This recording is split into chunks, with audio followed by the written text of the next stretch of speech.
As I pondered for a bit, Mia looked intently at me. Noticing her gaze, I looked back at her and she smiled, saying, "You're kind, aren't you? All right. For such a kind Alex, let's give you a reward." Having my long-admired person say such a thing, I was thrilled about what kind of reward awaited me and eagerly awaited what would come next. Phew, we've arrived. My name is Alex, a 30-year-old working at a company in New York. Today, I'm using the long weekend to fly back to my hometown. Because major holidays and Christmas get so crowded, I usually take a few days off randomly during a long weekend to visit home about once every 6 months. After exiting the arrival lobby, I entered a diner I always visit. I frequent this diner every time I come home. That's because I worked here part-time when I was in high school. I wonder if it's her day off today. She hasn't quit, has she? After looking around the diner for a while, I felt a bit let down. I was looking for Mia. She was a senior when I was working part-time, and now she's the manager of this place. She's a beauty that turns every head in the place, with impeccable customer service to boot. She was the senior I admired, always teaching me kindly and carefully, even when I was a newbie.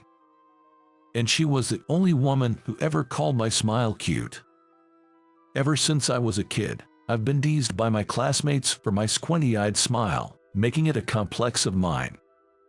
Although I intended to work only in the kitchen, this diner required working in the hall as well, and there was customer service training. Despite not wanting to force a smile for work, I nervously tried my best, and Mia called that smile cute. At that moment, I fell for her. But there was a problem. Mia was 10 years my senior. There was no way she would see me as a romantic prospect. At the time, Mia had a boyfriend, and I couldn't even confess my feelings.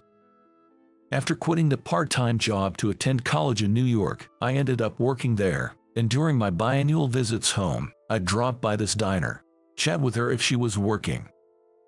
It's been over a decade since I met her, and by now, the hope of getting together with her has faded, but talking with Mia always warms my heart.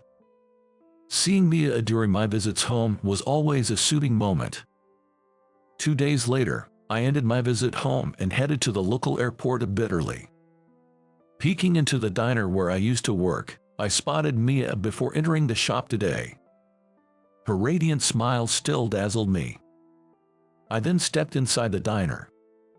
"Welcome, oh Alex, it's been a while, hasn't it? How's work going?" "Smoothly. Got a girlfriend?" I furrowed my brows in frustration. "Even you, Mia. Give me a break. I'm already exhausted from my parents nagging me about when I'm going to get married." Seeing my trolled face, Mia laughed. "Oh dear, you seem to have worried your parents. I don't get nagged about it anymore. Here, take a seat wherever you like." Prompted by her, I took a seat. Mia brought over the pasta I had ordered. "Be careful, the plate is hot," she said as she placed the pasta in front of me. "I'm always happy to see you stop by. You're so diligent." Unable to voice out that I came to see Mia, I just started eating my pasta. "What time is your flight back to New York?" "The 5 p.m. flight," I replied after swallowing a bite of pasta. Mia glanced at the clock inside the diner and said, "That's quite early. It's only 2 p.m. now, right? Oh, I'm about to take a break soon, so I can keep you company for an hour to kill some time," making me overjoyed. "Are you sure?" As I responded with a smile, Mia said, "Yes. Haha, your smile is still as cute as ever," then turned on her heel and headed back to the kitchen. Even now, being praised by Mia for my smile, which I've always been self-conscious about, made me feel warmly happy. I waited for Mia to take her break, and then we left the diner. We strolled around the airport for a bit. While heading to the counter with Mia to check in my luggage, an announcement was made about the next flight being canceled due to a mechanical issue. "It's not your flight, right, Alex? That's a relief." "Yeah, mine is the one after the next." As we engaged in casual conversation, the counter became swamped with people. They were probably trying to rebook for the next flight. Deciding to check in our luggage later, we headed to the observation deck to watch the planes together. "Please wait, can't you do something? I really need to get on the next flight," a man was pleading desperately nearby. Watching the situation, after a brief exchange with the counter staff, the man hung his head and walked away from the line. Seeing the man, I exclaimed, "Ah, Ethan, is that you, Ethan?" When I called out to him, the man looked up and saw me. Then he broke into a wide smile. "Alex, wow, it's been so long, since high school graduation."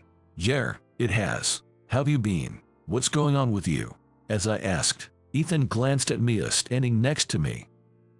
"Oh, this is Mia, a senior from when I used to work part-time in high school. She's keeping me company to kill some time." I introduced Mia to Ethan, and then Mia said something surprising. "I know him. Ethan, right. It's been a while. How are you?" "Yeah, I'm good." "And Mia?" "I'm fine. How's your brother doing? Is he well?" Well." The conversation between Mia and Ethan was somewhat awkward. Confused by the situation, Mia turned to me. "You know, I used to date Ethan's brother. We broke up after I got sick." She smiled faintly, looking a bit downcast. "My brother was pretty down about it at the time," Ethan muttered reluctantly.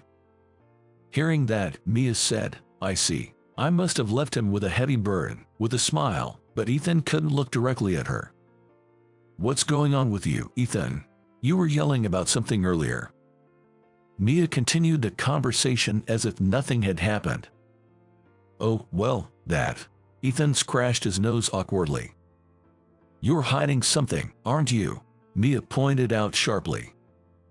"You always scratched your nose like that when you were making up excuses for your mischief so your brother wouldn't find out, didn't you?"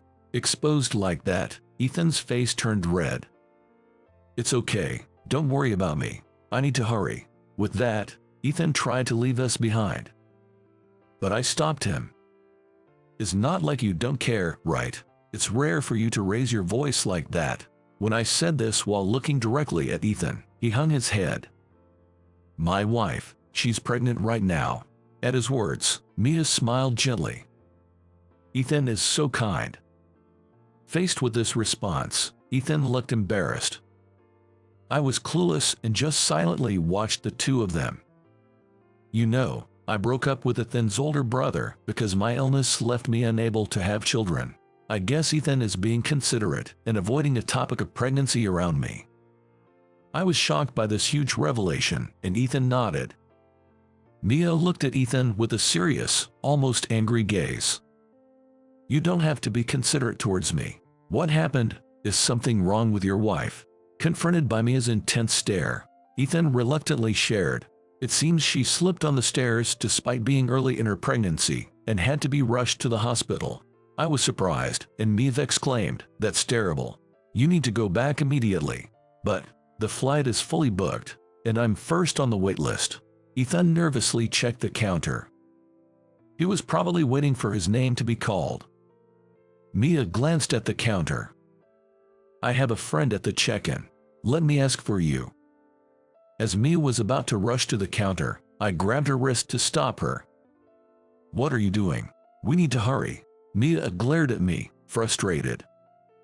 "I'm on the next flight, so I'll cancel my ticket. Then Ethan, being first on the wait list, will definitely get my seat, right?" At my words, both Mia and Ethan's eyes widened.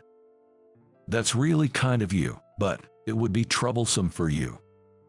Ethan hesitated, which I found amusing. "I've taken the day off work tomorrow. I was just planning to return to New York a day early with some leeway. So don't worry about it and use this," I said, offering the ticket, and Ethan grabbed my hand. "I'm deeply grateful." He firmly grasped my hand, his own shaking slightly. "And I will definitely repay this favor. I've been in your debt since high school," he said, uncharacteristically. Indeed, we had helped each other out back then, lending notebooks and copying homework. I smiled wryly at the memory. Though I was worried about the ticket exchange, Mia spoke to her friend at the check-in, and the process concluded smoothly. I rebooked my flight for the next day's noon. Relieved, Ethan said he needed to go to the bathroom and ran off in search of one. As I watched Ethan head towards the bathroom, I pondered what to do until tomorrow when Mia looked at me intently. Noticing her gaze, I looked back at Mia, who smiled and said, "You are really kind." I thought giving up my ticket to Ethan was worth it, but then Mia added, "All right, for such a kind Alex, I'll give you a reward." I was thrilled, wondering what the reward would be. "I'll treat you to dinner tonight at my favorite restaurant," she said, and I was over the moon, feeling as if my airplane ticket had turned into a date. "I still have 3 hours of work, but if you don't mind waiting, will you wait for me?" I nodded vigorously. "I can wait for hours. I love airports." Laughing at this, Mia said, "You've been like this since high school, huh? See you later then." I watched Mia return to work with a dumbfounded look. Since Ethan had some time until his 5 p.m. boarding, I was idly watching the planes take off and land on the deck with him, but Ethan would frequently step away to make phone calls. It seemed like he was talking to family members or someone from the hospital. When alone, I couldn't help but think about Mia. Though I didn't hear the details, the thought of not being able to have children lingered in my mind. Mia loves kids, and her smile always grows even wider when children come to the diner. She happily brings out children's dishes and chairs and chats with them. While I was thinking about this, Ethan sat down next to me after finishing his call. "Is your wife okay?" I asked Ethan, who looked downcast, and he replied, "They're examining her in detail right now, so I'm not sure." As someone who's not married, I had no more words to offer, so Ethan and I silently sipped coffee on the deck. After a moment of silence, Ethan looked at me tentatively. Then he asked, "Hey, do you like Mia?" Which made me choke. What are you talking about?" Ignoring my coughing, Ethan continued. "Well, you seem to have a good vibe going. I noticed you were quite smitten." I started to panic, wondering if my feelings were that obvious. Seeing my reaction, Ethan laughed. "If you do like Mia, I thought I might have some good advice for you." I was annoyed by Ethan's teasing, but then he said, "If you don't like her, this information would only be a bother to you, so I won't say anything." I admitted, "Well, I'm not seriously in love, but I've always admired her." Ethan laughed again. "Mia is beautiful and kind. I get why you'd fall for her," he said, making my face heat up. "So, what is it? This good news you're talking about?" I urged him on, trying to hide my embarrassment, and Ethan chuckled. "You worked at that place in high school, right? Mia often talked about you, said you were conscientious and thoughtful, not like a typical high school student. She said your smile was cute, even though your eyes squint and you make a funny face when you laugh." His unnecessary remark dampened my spirits. "She talked about you so much that my brother got jealous. You might have a chance," he said, making my face turn red even in front of Ethan. After that, I thanked Ethan multiple times as I saw him off to the boarding gate and stood alone on the deck again, thinking about Mia. She had been talking about me when I wasn't around, and she had been praising me. I had always thought Mia complimented my smile just to boost my confidence, not because she really meant it. But to think she said such things about me even when I wasn't there. I was so moved I almost cried. To know that someone genuinely liked my smile, which I've always been self-conscious about, and that someone was Mia, whom I've admired for so long. As I was blushing at the thought of Mia, the real Mia appeared in front of me, saying, "Sorry to keep you waiting," and I panicked. We left the airport and headed to the employees' parking lot. We drove to Mia's favorite restaurant in her cute light blue compact car. It was a small Italian place, and the arrabbiata was superb, but I heard that women on a date with someone they're interested in avoid ordering anything with garlic. Perhaps I'm not considered a romantic interest. The conversation was tense at first but soon flowed freely, and we talked for about an hour at the restaurant. I wanted to spend more time together, but without being lovers, there was no reason to keep her late into the night. "Is it okay to drop you off at your parents' house?" she asked, and I shook my head. When I left home, my mother had already cleaned my room.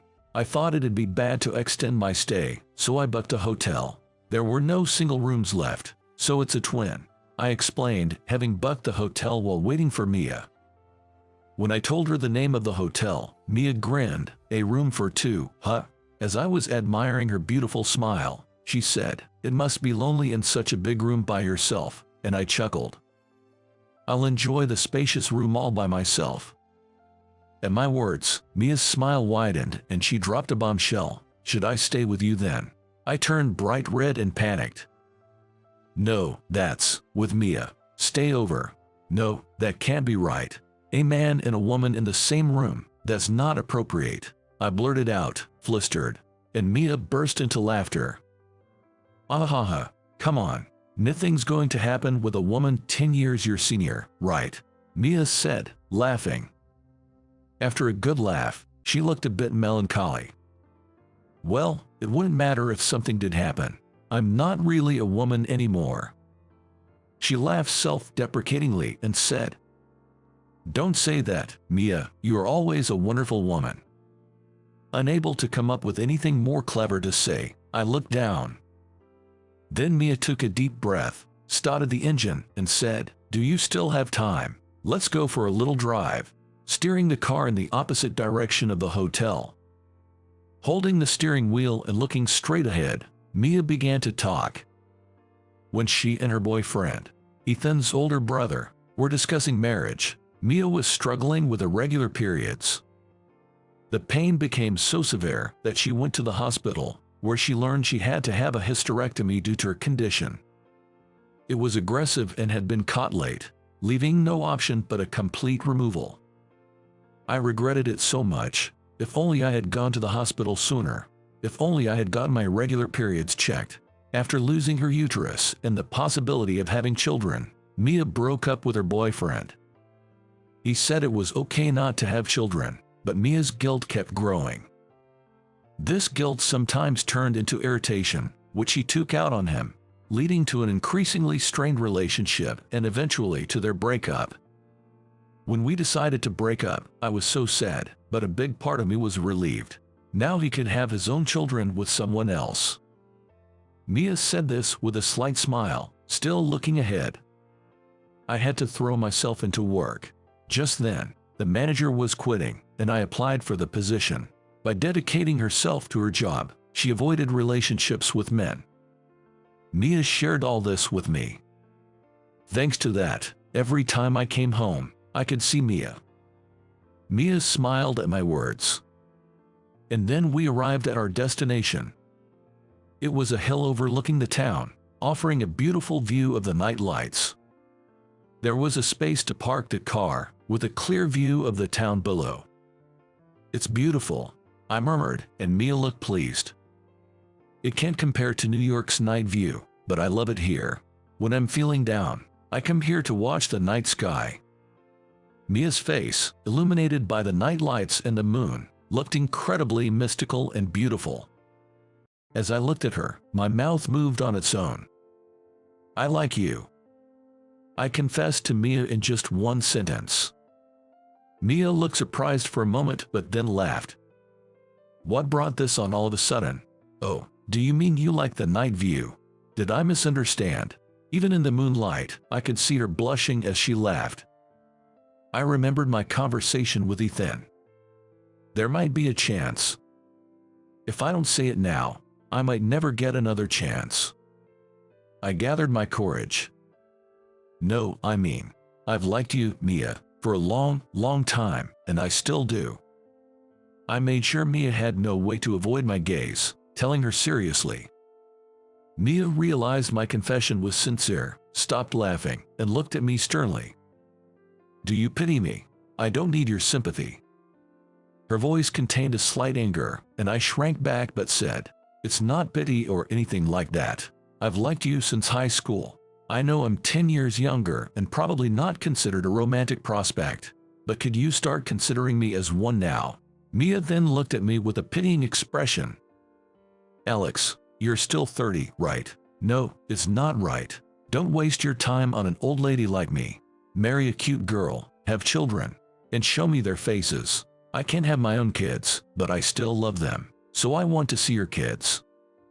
Mia said this and turned away, as if fleeing from my earnest gaze. I moved in front of Mia and placed my hands on her shoulders. No, I want you, Mia. It has to be you. I haven't been able to forget you for over 10 years. Otherwise, I wouldn't visit your shop every time I come home. That would be creepy, right? I'm sorry if it's creepy, but you've always been my aspiration and a person I love. Every 6 months when I see you, my feelings reignite. I've tried to forget. I've had moments where I felt good with someone else, but it never works. You've always. Feeling a sting in the back of my nose, I paused for a moment. Then, I turned to Mia and gave her the biggest smile I could muster. I've always been really self-conscious about this smile of mine. I hardly ever smile now, but you said my smile was cute. I can smile in front of you. I can only smile in front of you, Mia. When you said my smile was cute, you meant it, right? Tears welled up in Mia's eyes. She nodded silently. I can forget you, the one who erased my complex. You're the only one who calls me cute. As long as I have you, that's all I need. I'm not hung up on having children. I just want to spend the rest of my life with you, Mia. Am I not enough? Mia looked down. It won't work, because when you're 40, I'll be 50, you know. So what? I'll be an unremarkable 40-year-old, and Mia will surely be a graceful 50-year-old. Mia shook her head slowly. Men in their 30s and 40s, they're attractive. Young girls won't leave you alone. Her voice was trembling. I don't want young girls. I want to be needed by Mia. I spoke quietly, and Mia still resisted. When you're 50, I'll be 60, you know. Her way of resisting was cute. I'll be a plain old man. Maybe my hair will start thinning soon, or maybe even sooner. And Mia, you'll be a beautiful 60-year-old. Let's celebrate that. At the mention of my thinning hair, I sensed Mia trying to suppress a laugh. When you're 60, I cut off Mia's words. Are we still going on about this, Mia? Even at 70 or 80, with white hair, you'll be gentle and beautiful. I might be a hunched-over old man with poor posture. No matter how many years pass, I can never catch up to you or become older than you. I'll always be 10 years younger, but I'll strive to be a man Mia can rely on. So, please, walk for a life with me. After I said this, Mia looked up, her eyes slightly moist. Are you really okay with not having children? With not having your own kids? That's unfair to you and your parents. She pleaded with tears streaming down her face. My parents would be over the moon if I brought home a beauty like Mia. They'd say, well done. At that, Mia seemed to give in, looking upwards. I guess there's no helping it. Well, I'll go out with you until the real love of your life appears, okay? Her words seemed like a shy cover-up, so I hugged Mia tightly. Looking down at the night view below, I felt as if it were blessing us. Just then, my phone rang. It was Ethan, calling with happy tears to report that both mother and child were safe. Mia and I both sat down, relieved. I made it work with Mia, too. When I reported this to Ethan, he let out a loud cheer. Then, I could hear someone scolding him in the background. Maybe it was his wife. I promised to call back later to congratulate them properly, and hung up. I was overflowing with happiness. Soon after, I quit my job in New York and transferred to a factory that was being newly established in my hometown. Mia, who had been sure that our long-distance relationship would continue, was surprised by my swift action. I wanted to show my commitment. Then I handed Mia the brochure. It was from an organization supporting adoption. Mia, who had never considered adoption, was taken aback. I really like seeing you with children, so I thought this could be an option for us. After saying this, Mia sniffled a little. And you see, like it says in this brochure, there's an age limit to becoming parents. 42 years old, Mia. Hurry up and marry me. We'll run out of time. As I continued, Mia protested. What? Wait a minute. Oh, I see what you're doing, rushing me so I don't have time to think. Huh? You're good at this. Despite her grumbling, her eyes were smiling. I can still vividly recall that scene. Mia kept asking, "Are you sure I'm the one you want?" And each time, I assured her that she was. A year later, Mia finally said, "I can't do it anymore. I can't imagine a life without you," and decided to marry me. Now, our adopted daughter is turning 2.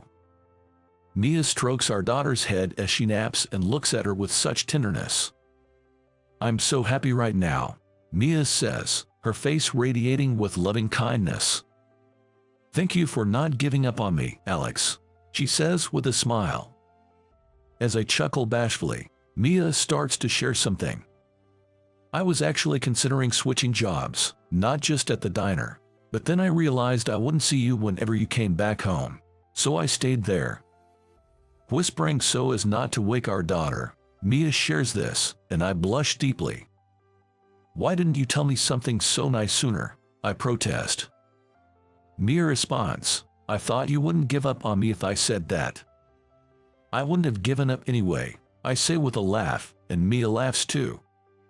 I truly love Mia, who is always charming and beautiful and can say such delightful things out of the blue. I know she recently bought a beauty device secretly, thinking I wouldn't find out. I don't care about age. I'll always love Mia. I want us to create many laugh lines together, living modestly with our adorable daughter. Looking at our daughter's peaceful sleeping face, Mia and I shared a laugh,